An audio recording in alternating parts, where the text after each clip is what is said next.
This show is sponsored by PowerfulWomenUSA.com. Hey everybody, I'm Jill Conway and this is Secrets of Powerful Women, a show dedicated to celebrating and supporting strong and successful women and sharing their stories. I'm hoping you will be inspired to pursue your own dreams, reclaim your voice, and discover your strengths. So today's show is really about student safety on college campuses. And my guest today is Joelle McNew. Joelle is president of Safe Horns, which is an organization created by parents at the University of Texas at Austin. They've dedicated their time over the last nearly 10 years to fight for the safety of students who live on and around campus. And they have recently won a very big battle. So Joelle, thank you for being here and welcome to the show. Thank you so much. I'm honored to be here. Oh, thank you. Thank you. So, Joelle, you were one of the founders of Safe Horns back in 2016. So what was going on at that time that you felt strongly to that you had to start a parent organization? Sure. So my son was a freshman at the University of Texas. He came in 2015 and, we're local. So like many parents in college towns across the country, you go to football games, sporting events, social events, concerts on college campuses, and you don't look at it the same. I know now through the lens of a parent and what it means to live in that environment, live away from home for the first time, and be impacted by the situations going on in those areas that you weren't familiar with. And so with my son, he was a freshman. I was in a university parent group. I know a lot of colleges have them. You make a donation after your student's accepted into that college. Now you get to join their private Facebook page. And that's where we all were. And we were talking a lot about crime on and near campus. And one of our mothers, Darby, she was, and we call it older parent, meaning her student was a couple years older than my son. And she said, someone is going to be killed. And sure enough, that sadly is what happened. There was a lot of crime on and near campus, which we know happens across the country. And we kept talking about it. And sadly, it came true. And for us, me personally, Austin was different back then. I love Austin and how it used to be. And I was so proud, like so many parents, to have my son choose UT Austin. Our kids are choosing that university that they attend, and it's a big deal. And so for this to happen, he called me early in the morning on his way to class, and he's this very chill, easygoing, 6'6", athletic kid. And he said, Mama, what is going on campus? Please look it up. Please research and see what's happening. And I could tell that he was very, very concerned. And I said, I don't see anything. Just go to class. Let me know what happens. And so he went into the theater. He's a fine arts student. And he went into the theater and they told him to come back that night. And so he came back that night. He said it was like a movie. He said it was all locked down. Everyone from the entire school, the College of Fine Arts, was there, all the professors, TAs, and they let them know that his classmate had been brutally, brutally raped and murdered right across the street. And that's what he had come upon. He had come upon the first responders finally finding her body. And it was devastating. Sorry, it just still makes me emotional now. I will never get over it. It changed our life forever. And as a parent and the other parents in that group, the page, that university page, shut down all commenting. We weren't allowed to talk about safety issues ever again. So the previous president, the initial president of Safe Horns, was a mom. And all she did was start a Facebook page. We all joined, and that's where we've been ever since. So thousands of parents have crossed our path. I've not met the majority of them. Yeah. But we have become a strong coalition to improve quality of life for our students and their health and Mm, safety. mm. I get upset hearing you because, ooh, oh, I don't normally get upset, but because as I don't know if you're watching this or listening to it, I'm wearing, the UT colors because my daughter goes to UT, and and I have a daughter who went to University of Georgia at the time of Lake and Riley. She was a senior when Lake and Riley was killed, and I have a son at University of South Carolina. And I think what you're talking about is, and I want to go back to, I think Haruka, right, was her name. She was, let's honor her because she was horribly killed.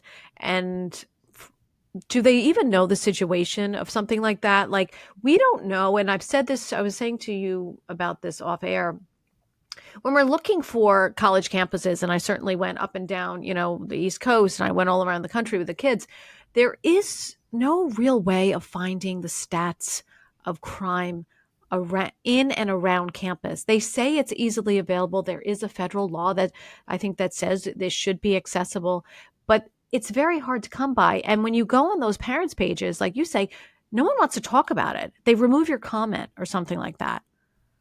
Why Yeah. is that? Why is that? Well, sadly, it's a business and they're protecting the brand.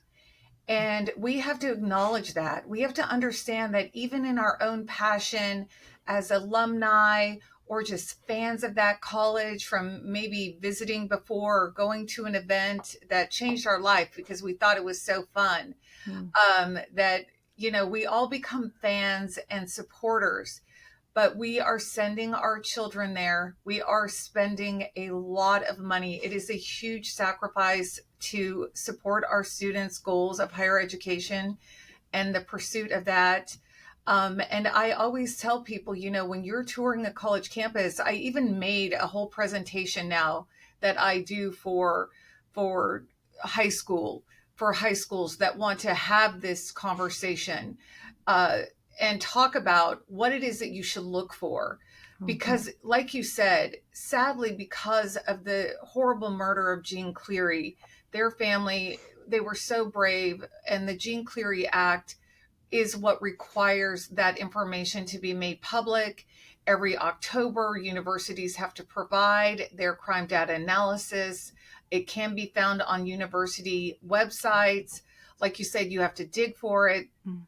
but it is public information and it's important information. But what's most important to me when we talk about this journey is when you go tour a college campus, you have to understand that those students providing the tour, they are given a script. They are told not to go off of that script. They will then refer you, oh, well, you should reach out to that office rather than answer the question. And maybe they Mm. don't know the answer, so they don't want to give a false answer. But when it comes to these type of topics of prioritizing, especially mental health with our students, public safety, all of these things are important to understand what the priority is on college campuses for those issues that will impact your student some way, Mm. especially the mental health and all the different amazing resources on campus. But you have to also tour the area where your students are going to live, work, and play. If you are taking your student to a college without a car and you expect them to ride the bus with them. If your student is going to go out at night and socialize and go down to bars and go to restaurants or work in that area, and they're going to ride the bus at 2 a.m. with them. Go to the places that they are going to go so that you see what that environment is like. If Mm. your gut intuition or theirs, I always like to tell parents to make a video after every college campus tour of that campus. Ask them the highs and lows. What were their favorite things? What was concerning to them? Where do they see themselves living? And then at the end, you can watch all those videos back when you're really getting down to the grind of which location felt the best for them. Where did they feel like it was home to them? Because at the end of the day, these are the things that are going to keep you up at night. when you know that you toured that campus. You mentioned UGA. UGA is a beautiful Athens. I love it. But I also went there to visit them 3.5 years ago to talk about safety with their leadership. And things didn't happen. Change was Mm. not made. The parents have tried so hard there. We have been working with them to help them create a model similar to Safe Horns. It's called Safety Athens. They have been trying so hard. Nothing was implemented, and Lakin was murdered. Mm. These crimes many times, sadly, are preventable. And so we really have to do our due diligence and make sure that we're touring the campus, but the campus community as well. Oh, I think that's fantastic. That's great, great tips. So, and you tour, you said you go to high schools, but how many, I'll be interested to see because you recently, you had, as I mentioned before, you had a very big win and it is 10 years in the making. And you finally, there was a press conference and talk about that. What exactly happened that was, it was emotional for you? Yes. I, I always tell, so Safe Horns is a public facing nonprofit social Mm. media. We have our website, but we, like I said, we started on Facebook. That's how we work, is off of Facebook. Mm. And that is where I spill the tea to the members, which have to be current parents or original members of our group. And yes, it's very emotional because so many times you feel like you're just screaming into the void. If you're advocating for anything, you know that your passion is leading the way, that your heart and the intention, everything behind it, and you have to be so intentional. And you have to know these are the things that are realistic that we can advocate for. USC is the safety model that we love in an urban environment. Retired Chief Thomas has been an amazing mentor and guide to us. Everyone at USC is phenomenal. And so with them, they have a 2.5-mile extended patrol zone around their core campus. It Okay. is phenomenal. So that MOU that they have with LAPD is real. They have ComSat, they communicate. It's an amazing relationship. And unfortunately with Austin is a defund the police city. Many people are anti-police, Mm. anti-public safety. It's a constant battle. But where the majority of our students live in the off-campus community is one of the most densely populated in the entire state of Texas. There's really no oversight except for Safe Horns that are fighting these battles to improve the quality of life for students in that area. Mm-hmm. But again, like most college campuses, if you don't have enough housing on campus, you're living in these off-campus communities in close proximity, which is ideal, Mm-hmm. but you've got to have the oversight. And so that's where we have our municipal police, APD, Austin Police Department. And then on campus is our university police, University of Texas Police Department. They have never crossed over into West Campus. That was something that we wanted for years since we started. And it's always been a battle. In 2020, we were very fortunate to get a meeting with our governor's office because the governor's office appoints our board of regents. And so we knew, and that's a lot of what we tell people that we mentor from across the country that are creating Safe Horns organizations at their colleges. Don't make our mistakes and go low, up, work up. That Right. takes too long. Right. You got to go high. You got to start at the top. You have to have the information. You've got to have your crime data analysis. You have to know what's doable and you have to advocate far and wide as much as you can to see those things happen and find joy in every single little victory. And so in 2020, we had a victory. We met with the governor's entire staff and $8 million was allocated by our board of regents to the university police department to come over into West Campus. They were not happy about that. Um, it was a Who is they? Who is they? Who wasn't happy? university Okay. chief Okay. was not happy about it because their job is the core campus, and we understand that.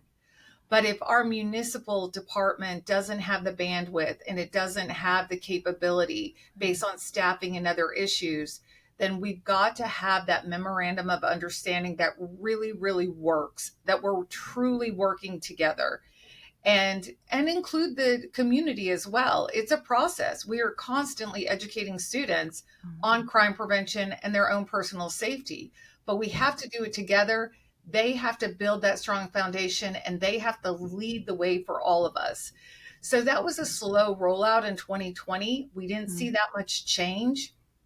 Now we have a new president that just was announced, President Davis, and his press conference announced that the money was allocated previously and it was announced in 2020, but nothing really happened. And so he made a real commitment in the press conference recently, there with the University of Texas Police Chief Streepy, with Chief Davis from APD, and our student body president, which that is huge for us. Just the whole collaboration and everyone committing together to prioritize our students and public safety in this area. Uh, like you said, I cried. It was very emotional to me. It makes me emotional now. I think I cried all day. It for the president of the university, and Jim Davis has been at the university a long time. He's a great man. He's very nice. I really like him. But for him to say it, I think that was the difference to me. So many times, our lighting study was our biggest thing we've ever done. Austin Energy was just here in the office this week, and I got emotional with them because they really were the first ones to ever do anything. A lot of people have said, oh, yeah, we should prioritize that. Student safety is important, but no one ever takes action.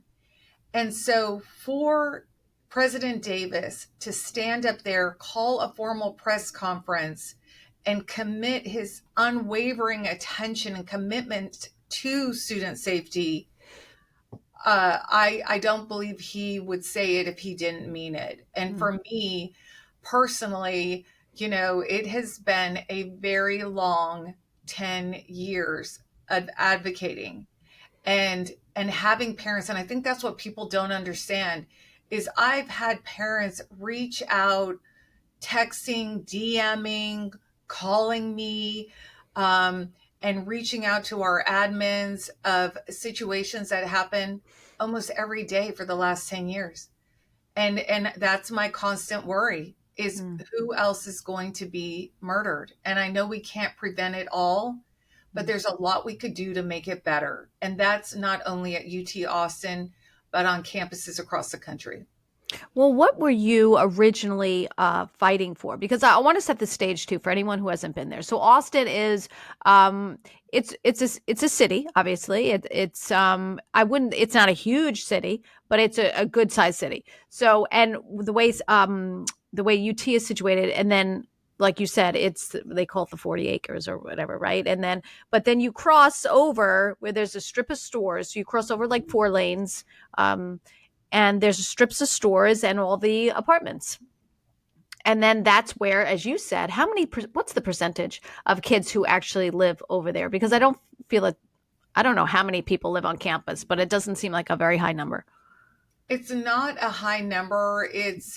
I don't know what it is right now. It could be close to 8,500 maybe on campus. I know that they are committed to building more on campus housing. Yeah. But off campus, they refer to it developers, university student housing developers for off campus student housing refer to it as heads and beds. That's how they talk about they're not units, they're renting beds. And so over in that area known as West Campus, there are, oh my gosh, I want to say close to 40,000 beds, 50,000. They're working on it now to vote on creating more density in that area. So now that's what we're fighting on next, is that. But it is, like I said, when you look at the entire state of Texas, this area of West Campus is one of the most densely populated, like top 5 in the entire state of Texas. And they're 17 to 23 years old, living away from home for the first time.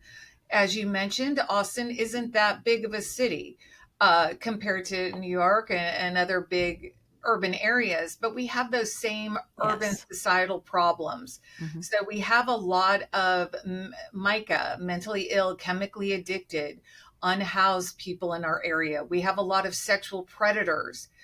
We have a lot of registered sex offenders, working, not working. So housed, unhoused, doesn't matter what their housing status is, but the criminal behavior and activity targeting our students in this area. So there's a lot of burglary of vehicles. There's a lot of breaking into these apartments where they break into the perimeter doors, the main exterior doors, and then you find them sleeping in these apartments, squatting in these apartments, stealing from them, Yeah. just all different types of issues based on criminal behavior and activity that impact this area. Mm. I have to tell you, I'm not far from New York City, and I do go in there where, we're New Yorkers who go to UT, and it's a wonderful. I have to just tell you, I love UT. I love Texas. I think all the Texas moms we've met have been fantastic. So I would love to move to Texas someday. But having said that, it is a wonderful place, and I don't want to make it sound like it's not. It's a wonderful place. But having said that, my daughter's older, going to be leaving the area soon, but there are so many homeless people. We were walking down a few months ago, and someone, everyone's so friendly in Texas. It's wonderful. And someone came up alongside us and said, "Wow, I went to school here several years, many years ago, and it was never like this. What has happened? There are so many homeless people, and I know, like a few months ago, there was one who was, going around punching students in the face and who were passing by and things like that. So things are happening. And yes, and when you hear about these things or your kids tell you about these things, right? And then you then post them, it's like, what do you do? Right? What do? You call the police? Well, are they going to do anything? I feel like you said, for years you were calling, and what happened when you called? What happened when the students called? Was there anything really done before this? Well, what happens is it's very unfortunate because the students in in recent crimes like you're talking about, there's always been a pattern where students don't report, Mm. and that's a challenge as well. The other challenge is students do take the time to report, which is very, very important because it creates that criminal record, and gets that person engaged with resources.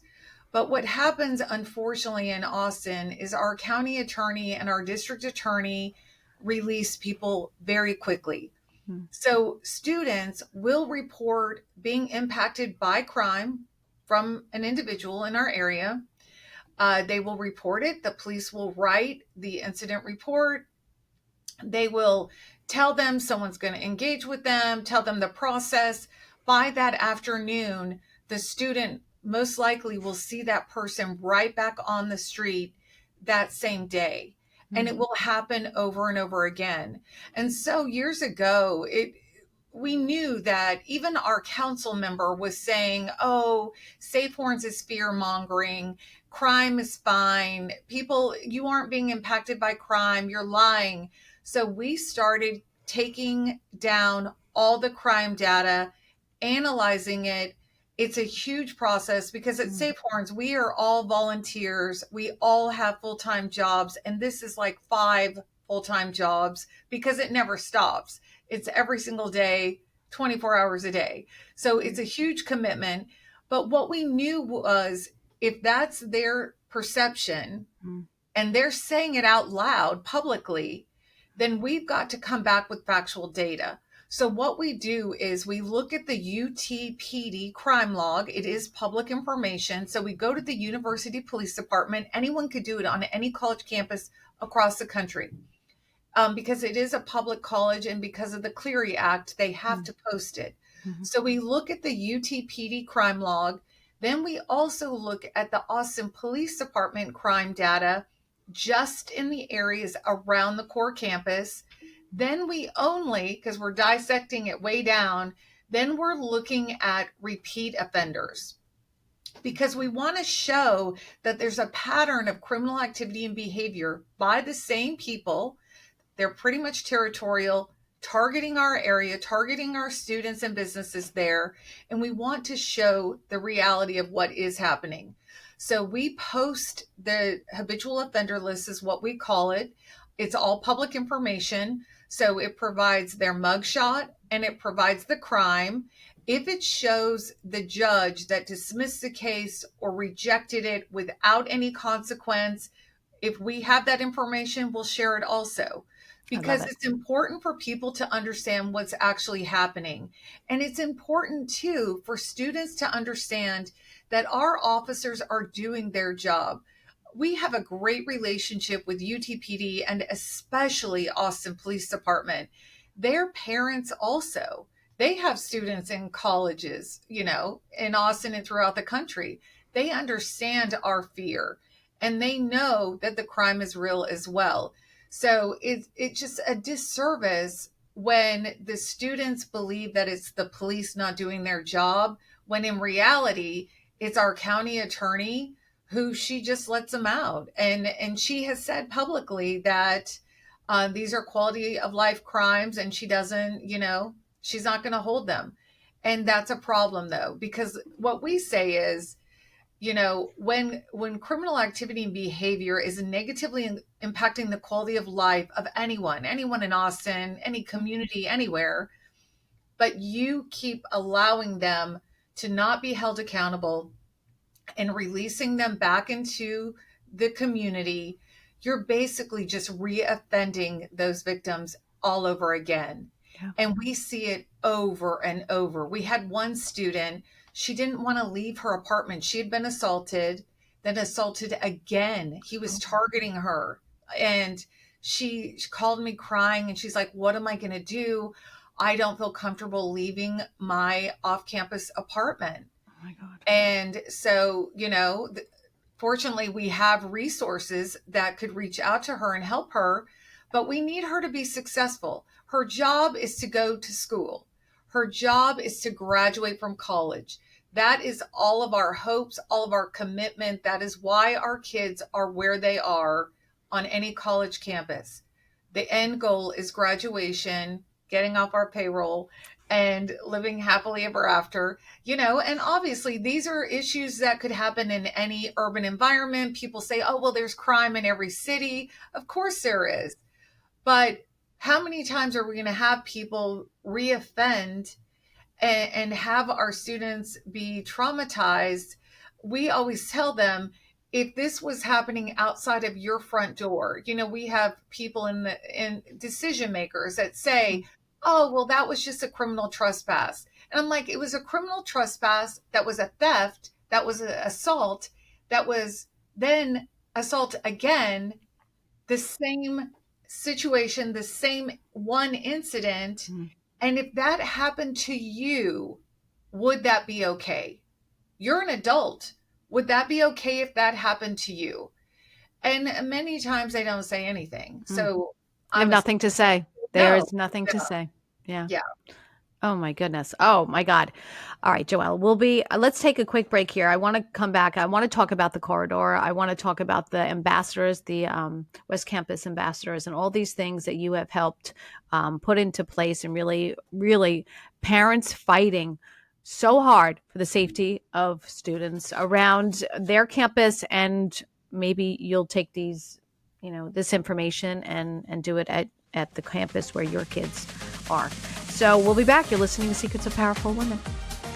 Hi, everybody. I'm Jill Conway. If you love what you're listening to, please like and subscribe to my channel on whatever podcast platform you listen to and on YouTube, so I can keep bringing you these amazing women and sharing their stories. Thank you so much for listening. I hope you love it as much as I do. All right, everybody. Welcome back. You're listening to Secrets of Powerful Women. Joelle McNew is with me. She's president of Safe Horns. And we were talking in the break, of course, we always do. But Joelle, let's talk about the corridor, is what they call it. So describe for people what it is. It's like it's an open walkway that that you help get to the West Campus area. You get to all the apartments and stuff. Right. So this area really is the heart of our campus community. It is a walkway that has very famous murals on both walls on either side of this corridor. It is actually an artist market. So in the 70s, the late 60s, early 70s, that is where they had people who made custom, handmade artwork, jewelry, things like that. They would come sell their products there. So it is the 23rd Street Artist Market is the real name. Over 10,000 students walk through this corridor twice a day. So a lot of traffic goes through there.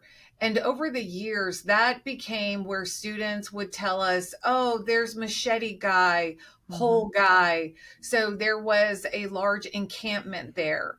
Of Right all there homeless on the people. Yep. corner Mm-hmm. of that area, that's where our college bookstore is that we all love so much. And so right there in that area, there was a nonprofit that was saying that they serve the youth population, but there was a lot of drug crimes there. There was a young woman who OD'd that had been sexually assaulted. So you have students tell us, oh, well, there's a dead body in the alley.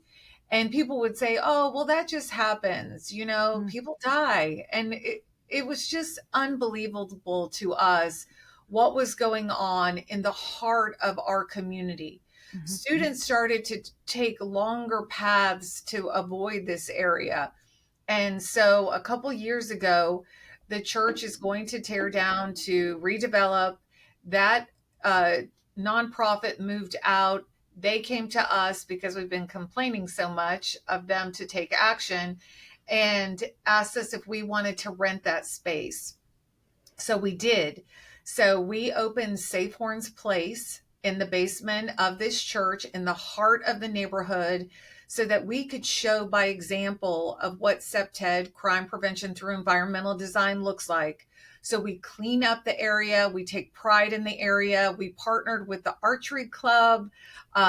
We bought some plants. They came over and helped me plant them. We watered them. We have a blower, a battery operated blower. We're blowing it, cleaning it, removing graffiti, human waste, drug paraphernalia, trimming the trees. We are constantly maintaining it. But now we have students walking through there, and the older students will tell us they are so grateful that we're there. And the best part is, too, that by creating a community space, now we hold different events there, self-defense workshops, Sip Safely, which is a drink spiking awareness program. Just anything that the students want to do, if they want to have their student club join there to meet up, we're open to anything to be a positive space in the community. And you're being very nice about what that corridor looked like. I remember when we first saw it, and it was that encampment, and it was older homeless people who were not mentally well. It was very obvious. Many of them looked high and very aggressive, and very, had no problem saying things to people who were walking by. And it was scary. Like you said, it was scary. I mean, now it looks beautiful what you guys have done, but that's what I think is so shocking to many or all parents, that the level that I think those people who are not well are interacting with, our young adults who is, as you mentioned, the first time away from home. They don't know what's normal, what's not normal. So then in their mind, it's like, oh, they're okay. They didn't say anything to me today, or they didn't follow me home today, or things like that. Because I know in some of the buildings, where my daughter lived last year, the lock was broken, right? Like you mentioned earlier, the lock was broken in the main door. So there was oftentimes they'd see in the night when they came home, someone was there. Someone had just hanging out in the lobby, and then or following someone up in in the elevator. It is so shocking, and it is shocking that like more things weren't done. That I mean, I guess the police department, their hands were tied, or they didn't have the funding. But you guys have really worked so hard to advocate for the safety of all the kids, far beyond anything that I've seen at any other campus. I know it takes such a huge effort. And I want to tell everyone, you're volunteer. You have another full-time job, by the way. Right? Right. Right. Right? Which I don't think people realize. Like this is your side gig that really is, I don't know how many hours you have in the day that you could possibly do it all. Joelle. Yeah, it's crazy. Yeah, the other day I juggled so many things. I just was laughing to myself thinking, who in their right mind, like I totally overschedule myself, but it's about opportunity, and it's about if I can get a meeting with someone who actually cares and someone who is trying to support us and trying to help us in some way make a difference, then I got to be out there. I got to juggle it all. I got to make it happen, because, we only have so many opportunities, and the crime is not stopping. It is ongoing. It's every single day. And even though we have cleaned up that area and we've made it better, there are still people that threaten my life when I'm there at our space. So my office is just north of campus. So I'm only about 7 minutes away. So I go down there about every other day, but I'm always in the area. If something comes up, I pop down there. I go to a lot of meetings.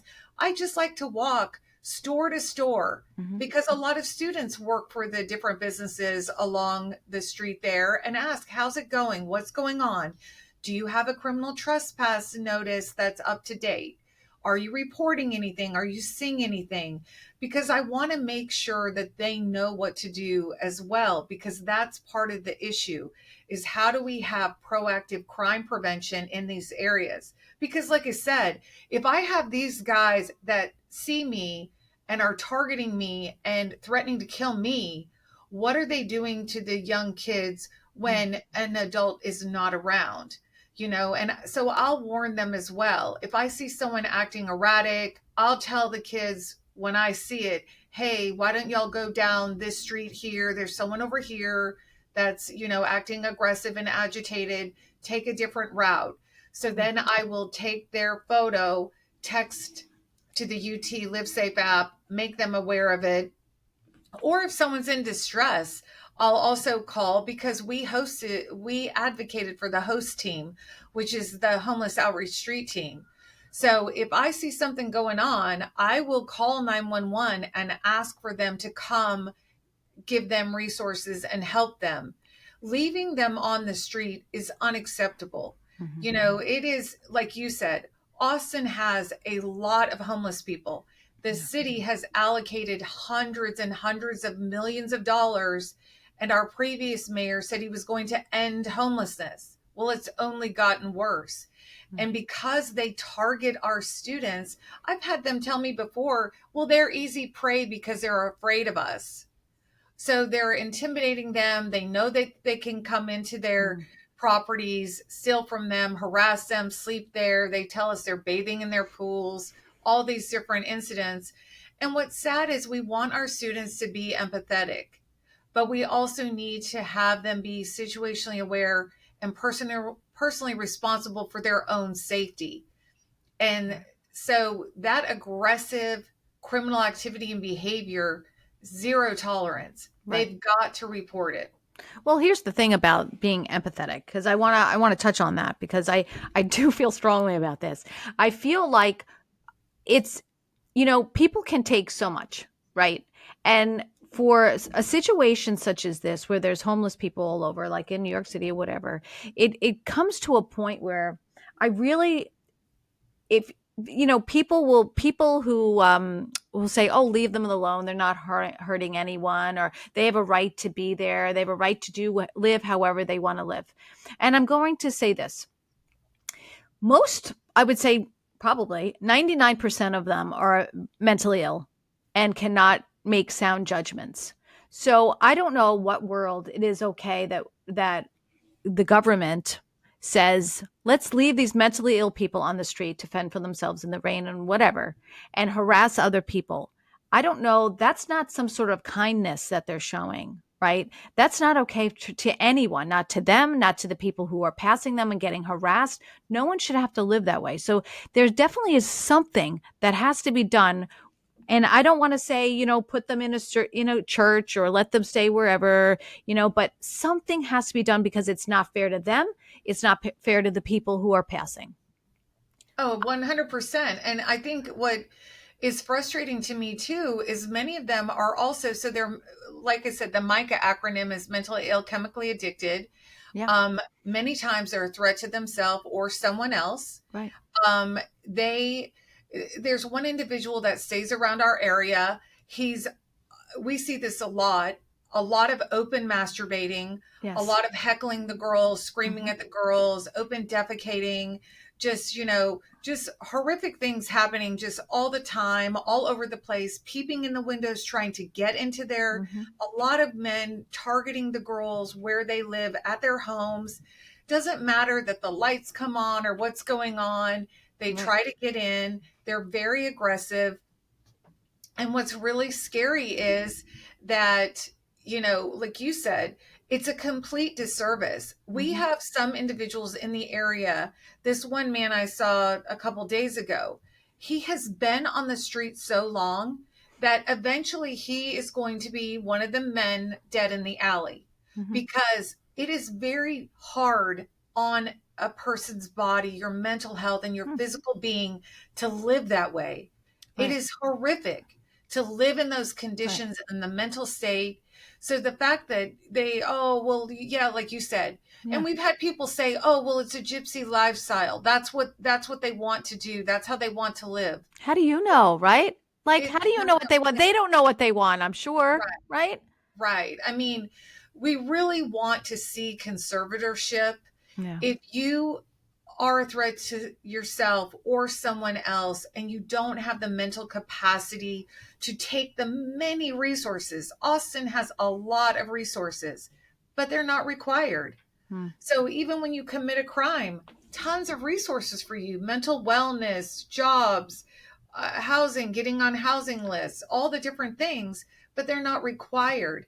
So Right. they just go right back to the street Mm. and they're territorial. So we see the same people, the same pattern and behavior over and over and over at the expense of the quality of life of our Mm. community. Right. And then you sound like selfish, right? If you say anything like, oh, you're privileged. Why, you live a different life. You shouldn't say anything. Let people live the way they want to live. And I think it's infuriating. I think it's infuriating that everyone is just told to just deal with it. Right.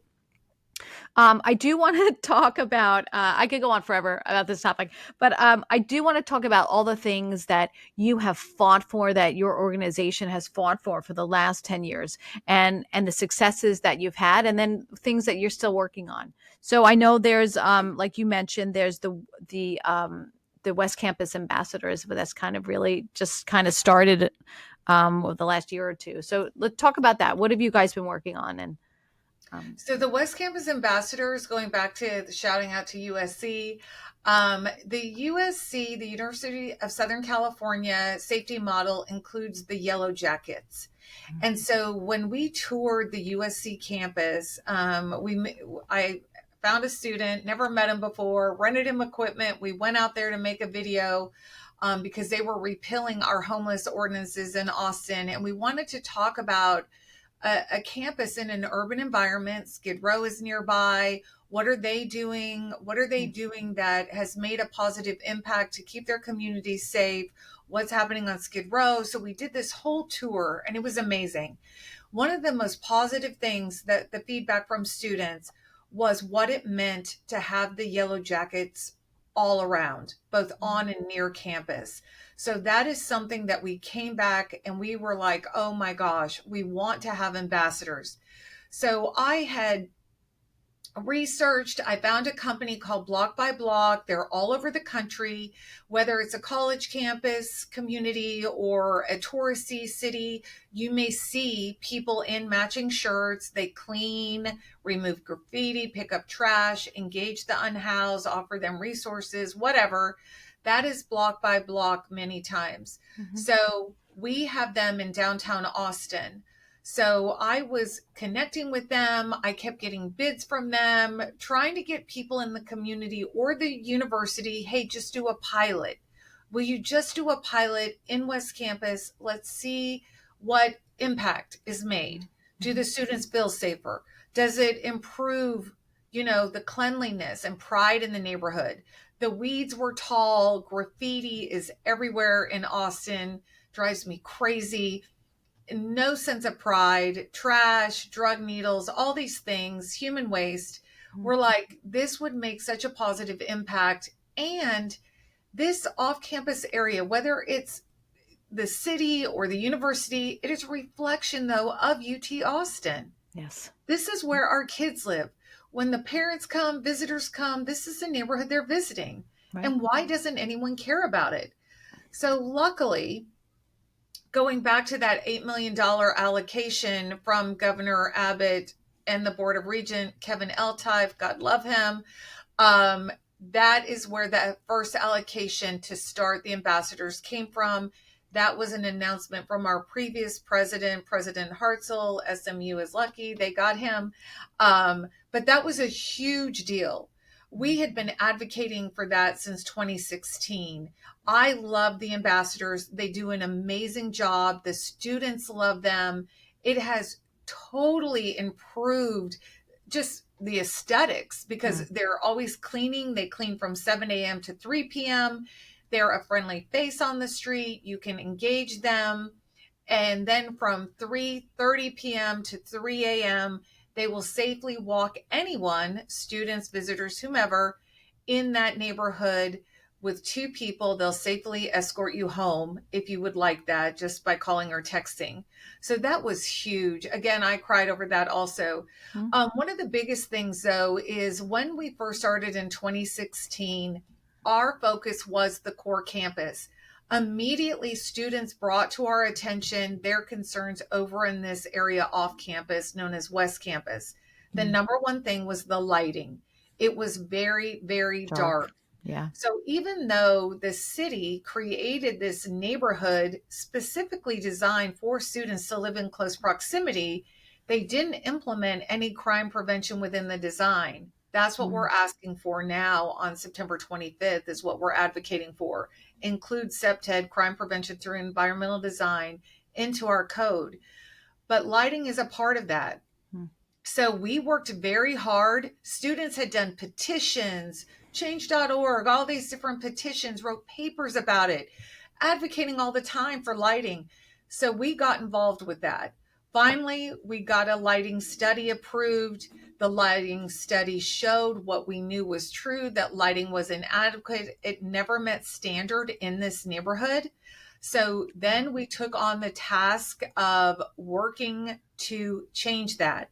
We pulled a lot of crime data analysis. We showed Austin Energy, that is the company who does our lighting for the entire city of Austin.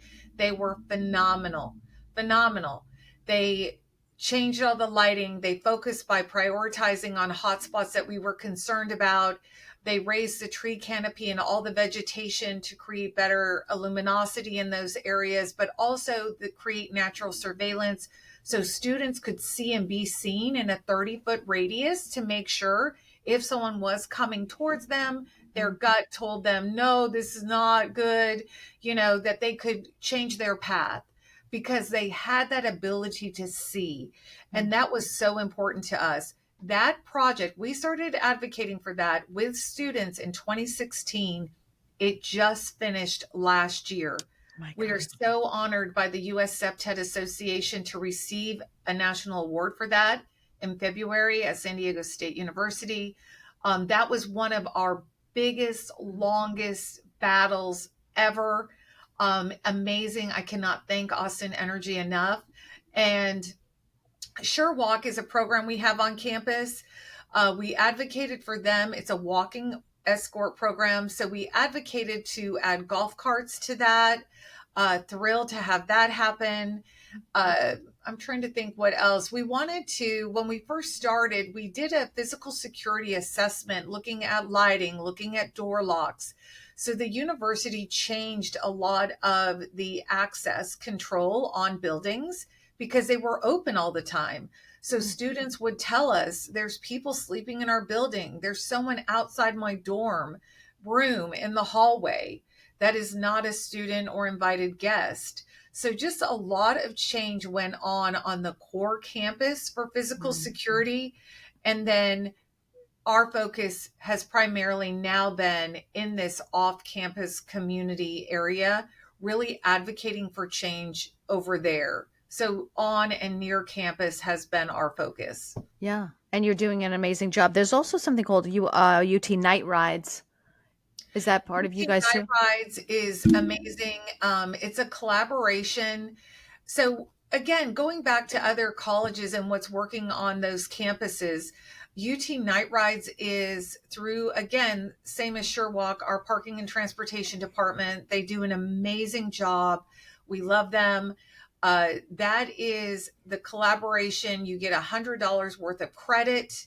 Parents can also add more to it. So that is more an expanded territory. So SureWalk is primarily the core campus, a little bit off campus. Then UT Night Rides is a collaboration with Lyft that has an expanded territory.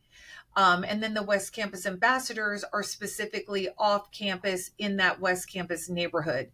So things are kind of divided territorially, but we're trying to make sure that we're supporting all the different efforts. Another big thing we started in 2016, because Harika Weiser was brutally raped and murdered by a 17-year-old homeless person that was squatting on our campus, had a lot of stolen property. Hmm. He should not have been there. Um, when she was murdered, a lot of pushback came about the conversation of homeless people. You hate homeless people. UT students are privileged. It wasn't about housing status. It's about criminal activity and behavior that negatively impacts the quality of life of our students. And so our response to that, though, when they all pushed back on us, is they said, well, what do you do for your own homeless students? Well, I immediately went over to the campus and asked Dean of Students, how many do we have? They're like, how many? We don't know. We don't know. And I said, well, I'm assuming we have couch surfers. I'm assuming we have kids who move around a lot, Mm-hmm. but how many true homeless students do we have? And there was no number for us to come up with at the time back in 2016. So it was important to us that our first donation, and again, we're all non-paid volunteers. So all of our money that I'm always begging for goes right back into everything we do. So our first donation, we said we are going to give you $1,500 to start a food pantry for students with food insecurity. If you don't open it, we want the money back. And they did. It's called the UT Outpost. They added a career closet, which is amazing. So students can get clothing for interviews, and to help Great. them for their professional career as they're navigating that for internships and jobs. And we continue to donate to them every year and really support them in the good work that they do there. So, just a lot of different things that we have worked on. We do a lot of educational events. We host one of the largest national night out events in the city of Austin. This year, that's coming up on October 7th. So, that's really the biggest educational thing we do, but we do a lot just all the time, continuing to push and advocate to make sure that all of these things are sustainable. That we're making actionable effort that leaves a legacy not only for current students but for future students to come that we should all be proud of. Like, we're all showing up tomorrow at the football game and we're all going to have on our burnt orange and we're all excited. But that same energy, I really wish we had that same energy that just shared Safe Horns. A lot of people don't even know we exist. I was telling you that. I had no idea for probably a couple years. No Yeah, idea. and there's a lot of people that complain about crime and are concerned about crime and concerned about students. Well, we need their help. Mhm. It's a lot of work. And so I think just people being aware of all of this true hard work and passion that goes behind our efforts. We've been working with a lot of colleges across the country. Parents have found us. Ohio State, University of Georgia at Athens was one of the first. Then Ohio State University parents are amazing. They work so hard. Mm. We have Berkeley. They became Safe Bears. Um, University of Washington, University of Florida, Wow. Gainesville. uh, parent Parents find us just by researching campus crime and what to Mm. do, and then they start finding us, and we just try to be supportive of everyone doing this work and being committed to creating positive change. Well, you are. And I think it's amazing because, I feel like when kids go off to school, there is this underlying, thought, certainly by these universities, that they're adults now. And not only do we not have access anymore, unless the kids grant it, to their health records and their, grades and things like that, we're on our own, right? But you guys, the women and the men, and your fantastic group has really grabbed the bull by the horns, as I want to say, no pun intended, but really grabbed every effort to say, no, we're changing things. We're going to fight for our kids' safety. And there is nothing wrong with that. And the people who oppose, I'm not sure why people oppose that, because they think, well, you're violating someone else's rights. And yet, kids have a right. We all have a right to feel safe. And you guys are actually have done something, not 1 year, not 2 years, but now for 10 years. And it seems like it's working slowly but surely. Slowly but surely. And that's why, when we started working with other colleges and they reached out, and we have our first intern. She's not even from UT, and she's starting next week. I'm so excited. She's a criminal justice student, and she's our first intern. And I told her, I said, okay, I think it would be amazing if you can help me collect all this information that I keep sharing with other campus Mhm. communities so that we can help them fast track and advocate and do these things at their schools also. But one thing that I'm finally seeing, because I do attend a lot of conferences across the country, Right. and I meet a lot of chiefs at college campuses, and they're all amazing and they're all supportive, and they're like, oh God, I wish we had a safe horns at our college. Right. And a lot of them in the beginning, though, were like, oh, the parents, oh, Mhm. the parents. And Mhm. I said, that's part of the problem. No one Yeah. loves your customer more than the parent. Right. Our students are your customer. Yeah. We bought into your brand. We have expectations of that brand, though. We expect our student to be able to traverse to and from where they live and where they work Mm. safely. They Yeah. should be able to go out and experience nightlife and do the fun things and walk home from their friends after binging TV shows with each other and walk home safely at 1 o'clock in the morning, in my opinion. Yeah. They should be able to live their life without having to look over their shoulder and be afraid of the same person reoffending them. That is unacceptable to us. Mm. We will be out there tomorrow tailgating, having fun as parents, because that's how we started. We started off as parents who loved our kids, who still love our kids, but supporting our kids and their journey in higher education. And that's what we're all about. We love our university, just like Yeah. every other college campus that we work with. But what these campuses need to understand and really accept, let's just take it all in, is parents are a force multiplier. We can advocate for things to the Board of Regents, to the decision makers, to city leaders. A lot of city leaders want things from universities. Our students work so hard to do research.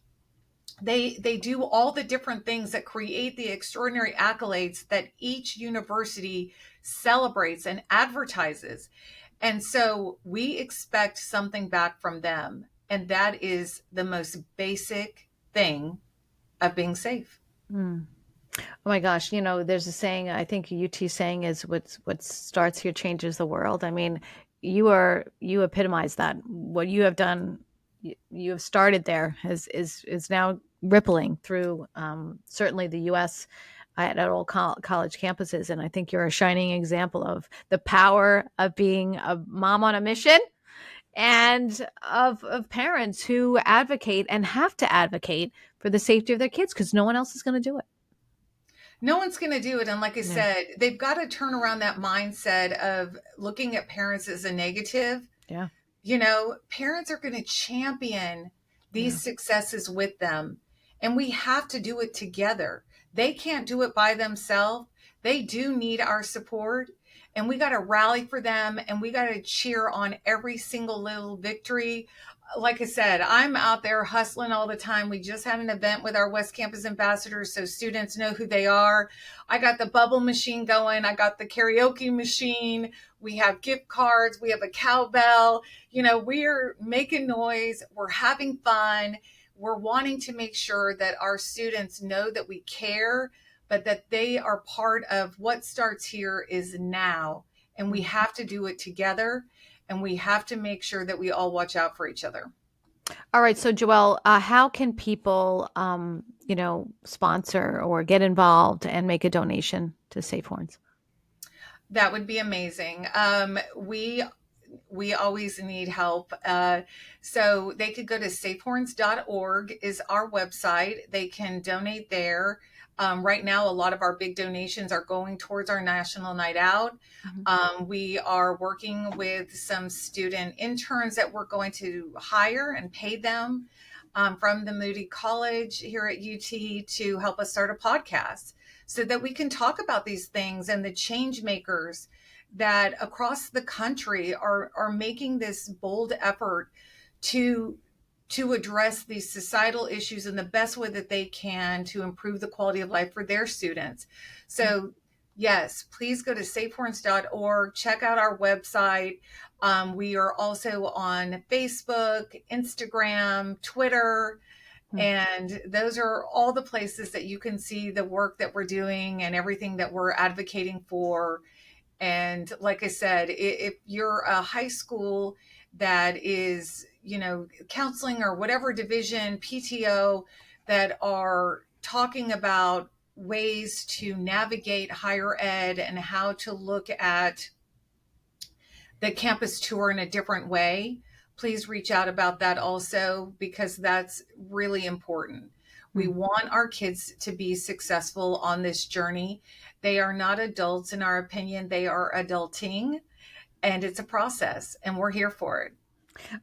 What advice would you give to parents who are, saying, I don't know, I don't think my campus, my daughter's son's campus is that safe. What do I do? What would be your first bit of advice? I would say that to make sure you understand what the actual crime data analysis is. So, is it perceived fear of crime, which is very important also? There's a fantastic book I love to talk to people about, The Gift of Fear. So, is it real crime that's impacting, causing those feelings? Um, or is it that separation? Maybe Mhm. it's just you separating and your student living away from home for a first time. That's very scary. We're Mhm. not sleeping forever. Here we thought we were going to be empty nesters, and then you're worried all the time. So, Life what 360. You're Right, constantly looking. right. So what's going to keep you up at night is Right. what you have to think about. I think it's very, very important to go to the police department at the campus. Mm. Chiefs, I know so many chiefs from across the country. They are parents also. They're amazing. It's different. A lot of them are retired from large municipal, from city departments. You've got to get to know your university police department. If that doesn't work, then like I said, you've got to go straight to the top. You have to go to your board of regents for your university, and you have to make it clear to them, this is the crime that's impacting our community. These are the things that we're concerned about. What can we do to support you to create change? Because they can't do it alone, but they don't know what keeps you up at night. and you have to be vocal. We learned, sadly, because of Haruka, you can't just sit on a Facebook page on social media and complain, or next door, or all these different chat groups, and talk about it. Mm. If you really want to see change, you've got to be the change. You've got to be fully committed. Trust me, like, sorry, I get emotional. You don't want to go sit in trial and see these images of what happens to a young person, and to hear these stories, and to know it's preventable. Like, look at Lakin. I came to Georgia. I advocated with them. There was someone from the state level, all the different city leaders, all the different city stakeholders, churches, businesses, and UGA, the parents, Safety Athens, God love them for working so hard. And this was before something happened on campus. I met them 3.5 years ago and went to Georgia, spoke at this meeting that they had set up, and then Lakin was murdered. I went to an event for chiefs in higher education, met the chief who wasn't the chief at the time, but he was at that meeting. Mm. And I got emotional then. And I told him, I said, there are things that can be done, and we have to be committed to do them. And we can't sit back and blame politicians, blame certain groups. There are actions that we can take because it's the right thing to do. Quit talking about money. If parents in these areas that are concerned about safety had to pay $5 more collectively for a safety fee, they would pay that money.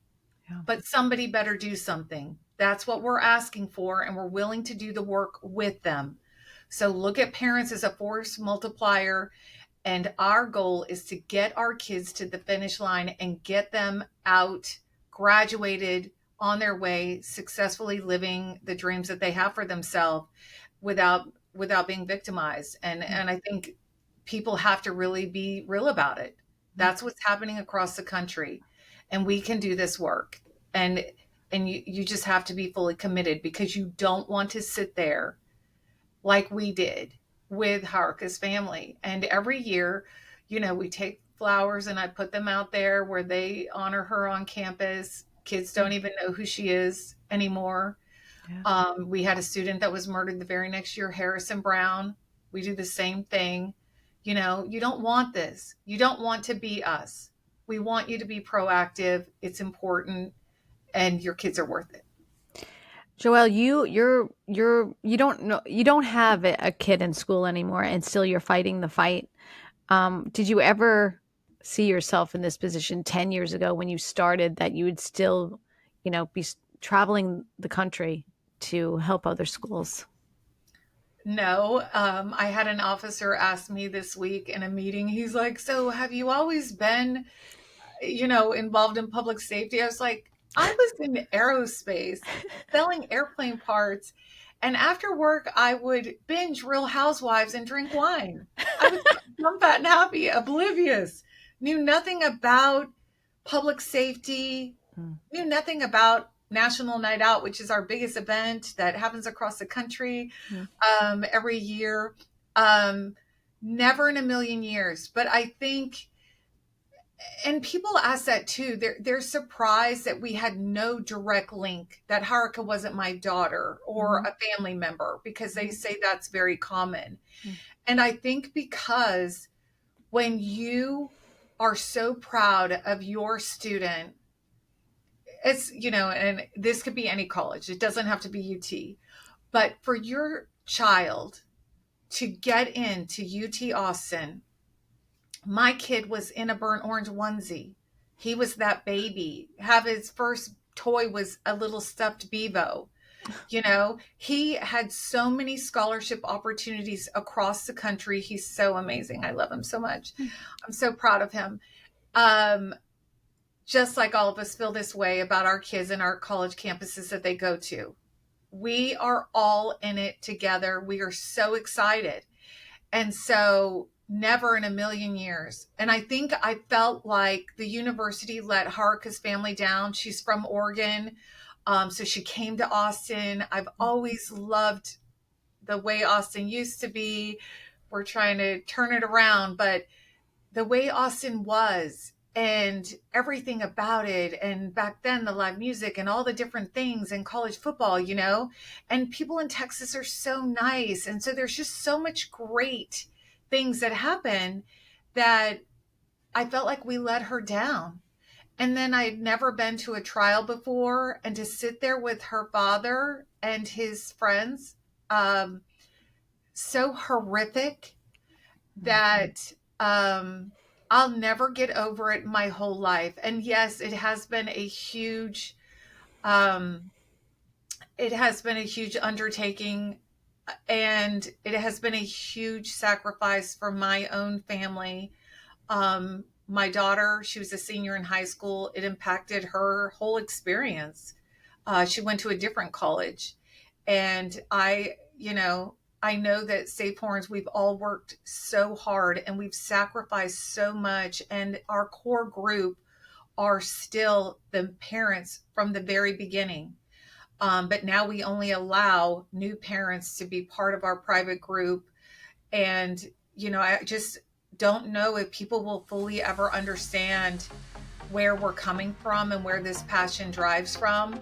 But we don't want you to know. We want it to be better. We don't ever want you to know what we know. Oh my goodness. All right. I think that's it for us. What an amazing show this has been with you. Joelle McNew, thank you for sharing your story, for sharing how your mission to keep kids not only safe at UT, but across the country. So, and I hope all the parents, if you want to make a donation, safehorns.org. If you want to reach out to Joelle, you heard her, she travels the country. So she can help you, guide you to starting this mission at your own child's campus. So big thank you, Joelle. And thank you for coming on. I appreciate it. Thank you so much. All right. I'm Jill Conway. Thank you for listening to the show celebrating incredible women like Joelle. I hope you're inspired to pursue your own goals, believe in yourself, and dream bigger. Your voice matters, and your story can help others. I hope you join me next time and share this podcast with a friend.